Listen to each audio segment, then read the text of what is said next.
சத்துருக்களுக்கு முன்பாக நீங்கள் வளருவீர்கள். சொந்தங்களுக்கு முன்பாக நீங்கள் வளருவீர்கள்.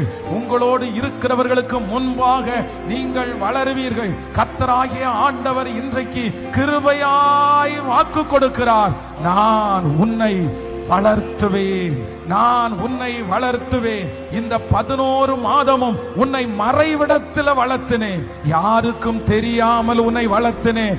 ஆனால் இந்த 12வது மாதம் அநேகர் காணும்படியாக, அநேகர் பிரமிக்கும்படியாக மறைந்திருந்த உன்னை நான் வெளியரங்கப்படுத்தி, மறைந்திருக்கிற உங்களையும் என்னையும் வெளியரங்கமாய் அநேகருடைய கண்ணு காண வளர்த்துவேன். மகனே, நான் உன்னை வளர்த்துவேன். உன் பிள்ளைகளை நான் வளர்த்துவேன், குடும்பத்தை நான் வளர்த்துவேன், அந்த தொழிலை நான் வளர்த்துவேன், ஊழியத்தை நான் வளர்த்துவேன். உன்னை சுற்றிலும் ஒரு வளர்ச்சியை கட்டளை இடுவேன் என்று வாக்கு கொடுக்கிற தேவனுக்கு நல்ல கரங்களை தட்டி முழு பலத்தோடு Thank you, Jesus.